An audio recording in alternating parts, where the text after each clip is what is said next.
Well, hi. I am really excited to be here, and I'm so excited that the people at Chicago Ideas Week asked me to come here. I grew up just north of here. I grew up in Evanston. Anybody here from Evanston? Yay, Evanston. Okay. My favorite thing growing up here was coming down the L train right to the heart of Chicago because it's such a vibrant city, such a vibrant place. And when I was little, Chicagoans were feisty. They were passionate. They really cared about politics and issues and rights. Is that still true? Yay, I'm so glad, because that's what I want to talk to you about. I want to talk to you about something I think you'll find really important, and that is the greatest data breach you've never heard of. And it does kind of follow the things that you just heard about. We're all very familiar with security breaches. JP Morgan Chase, a bank, thank you very much. Aren't they supposed to be fortresses? They're supposed to have better protections than retailers like Target and Home Depot? No, it didn't happen. They were hacked. 83 million people's and small businesses' personal information was taken. Huge numbers, huge numbers. But again, the worst data breach that's going on right now is not about hackers. It's not about hackers.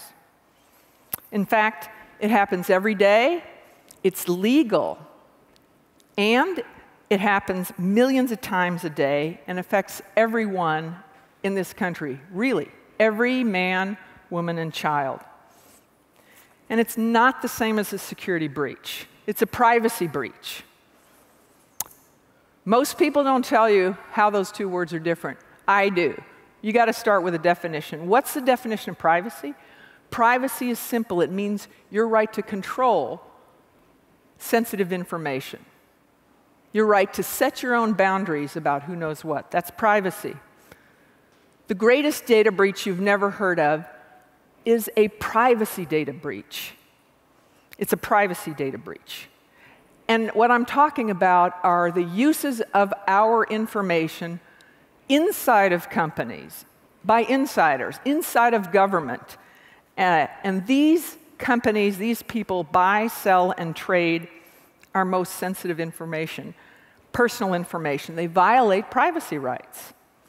So, again, I'm going to tell you that this is normal, routine, completely ordinary business practice in one of the nation's major industries, healthcare. Yeah, that's right, healthcare. The greatest data privacy breach I think that's happened in the world is the breach of the privacy of our sensitive personal health information.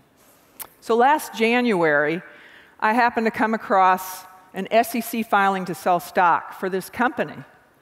It calls itself the world's leading information services and technology company.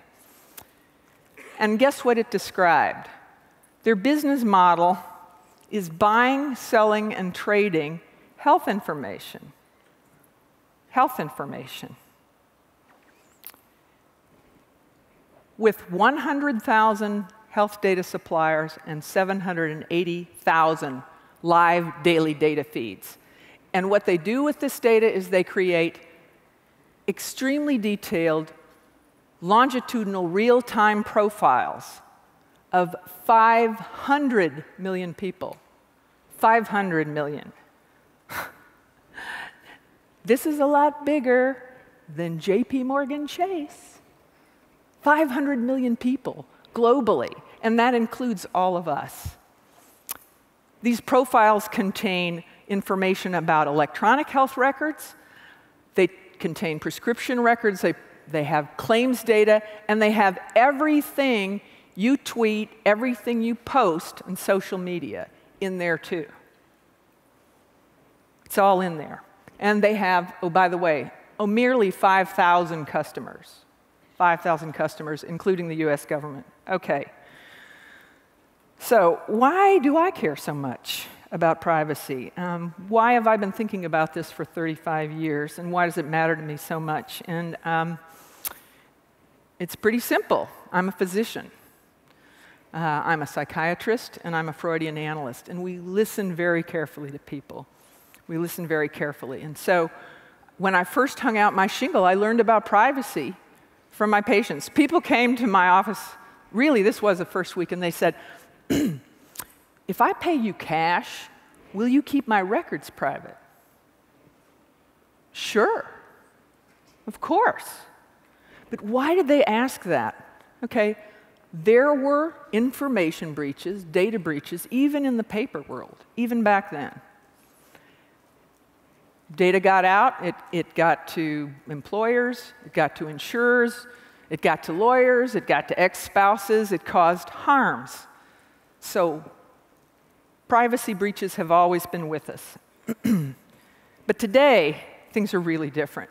We have no control over any of our most sensitive information about our minds and bodies. And the current health IT systems we have, frankly, make it impossible. So how did this happen? It's actually pretty simple. You know that thing called HIPAA? It was changed in 2002. In 2002, the federal agency in charge of the HIPAA privacy rule took consent out. That meant everyone that holds your health data gets to decide where it goes, not you. Did anybody here know about that? Can't see very well. It doesn't look like it. No, nobody knows about this. In fact, ask your doctor, ask a pharmacist, are you selling my data? Guess what they'll tell you? Say, oh no, HIPAA protects your privacy. You have nothing to worry about, except that it doesn't. It just doesn't. You know, so let's see, that was 12 years ago, right? 12 years ago. So ever since then, things have only gotten worse. They've only gotten worse. I mean, try to picture this. It's like every day there's a tsunami of data crashing out into the world. Where does it go? It goes to millions of databases, millions of times a day. So where does it go? Who are these places? What are they? You know, here's the problem. We don't really know. You know those crime shows on TV? You know, where they have a chain of custody for the evidence? You know, everyone who's touched a little packet with whatever it is in it, they know exactly where it goes. We don't have a chain of custody for health data. We have no possible way of knowing. These are the reasons that I started Patient Privacy Rights, our foundation. Our mission is to restore our control over personal health information. So Patient Privacy Rights and Harvard have been trying to build a data map, right? That would be a good thing. How can you make decisions? How can you weigh risks and benefits if you don't know where your data is? So far we've mapped about 2,000 places. We didn't have any idea there would be millions of places on the map. And how are they using the information? Again, if you don't have a map, how can you even know? But what we do know, frankly, is the majority of companies that touch health data buy, sell, and trade it. The majority do. And it's been going on for 12 years. I guess we could call that open data, these data tsunamis. Open data or big data. How are you liking the results of it in health? Are you healthier? Do you feel healthier? Do you feel like you get higher quality of care? Oh, and by the way, has it brought down costs? Those are the arguments that sold Congress on putting $29 billion into building a health IT system. It was going to improve your health, it was going to improve the quality of care and lower costs. Hasn't happened. All we've got is the commercialization of this incredibly sensitive information, and it's not really helping us. It's helping business, it's helping government. Just again to think about the scale, how different this is, because I'm the one who said, yeah, sure, there were breaches in the paper age, but think about the paper age. Well, okay, some of you can't maybe, but anyway. Some of us can. So in the old days, you knew exactly where you went to get treated. You had a few doctors, maybe you went to a few hospitals, right? Okay. So you had a record in, I don't know, 10 places. Only one person could look at that record. And if sensitive information was sent to the wrong place or got out, you could get it back or have it destroyed. You actually could fix privacy in the paper age. What about in electronic health systems? You know, not a chance. Our data's in millions of databases that are unknown to us and inaccessible to us. So, millions of people and millions of machines and computers can simultaneously be looking at selling or doing something with our data. And so, with breaches of this size, how on earth could they ever be fixed? How could you ever delete your data from millions of databases? It's really not possible. So what are the consequences? And again, this is why I started patient privacy rights. There are real consequences in healthcare. 35% of the population is health privacy intense. You can guess what it means. They want to control the information. They think the systems stink. They want the government to provide tougher laws. They want to be able to control it. Okay, but the consequences for people are really quite profound. 40 to 50 million people a year do something to try to protect the privacy of health information.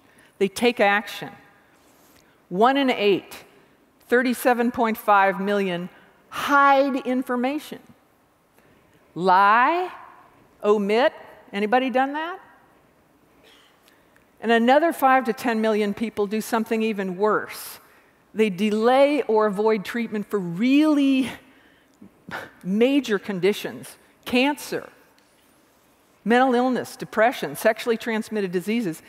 People are actually putting their health and lives at risk. Why on earth would we accept an electronic health IT system that harms so many people, 40 to 50 million people a year? What does the lack of privacy cause? Bad data and bad outcomes. That's unacceptable. You might be thinking now, ugh, she hates technology. No. I hate technology that exploits and harms people. And by the way, we don't need to have technology systems that violate our privacy rights. There is very good technology, and I think there's more coming, that puts us in control of our information so that we can get the benefits from technology and keep the harms away. That technology exists, and there's more in the pipeline. Before I go any further, I want to pause and talk a little bit about Mr. Duncan and the breach of his health privacy. That's exactly the situation where we should breach the privacy of someone's medical records. That's the single case, that kind of case, where lives are at stake and an epidemic is at stake. That's the situation where health data privacy should be breached. It shouldn't be that millions of times a day, all of our information is going to at least 100,000 health data suppliers and all of their live data feeds. The system's backwards. It was built backwards. It was designed the wrong way. So, is there anything you can do? Yes, that's what I'm here to tell you. On our website, we have a consent form. Take this consent form and use it. Go and see every time you go to the doctor, every time you go to a pharmacy, every time you go to a lab, every time you talk to somebody at a health plan, tell them you want them to sign this form and get them to agree not to disclose your information without your permission. Ask them for it. This is a situation we're in right now. We have the right, but we don't have the power. They can say no. So, okay, Chicago, are you passionate?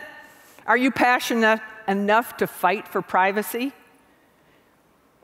Will you take what you know now and not keep it secret? Will you take this fight to everyone you know in healthcare? Will you educate your doctors? Will you educate the pharmacies? I believe if we start this movement, we can have control, privacy, at least of the most sensitive of our personal information. And by the way, if we can't get it back for health data, do you think you'll ever have any privacy anywhere else on the internet? Thank you.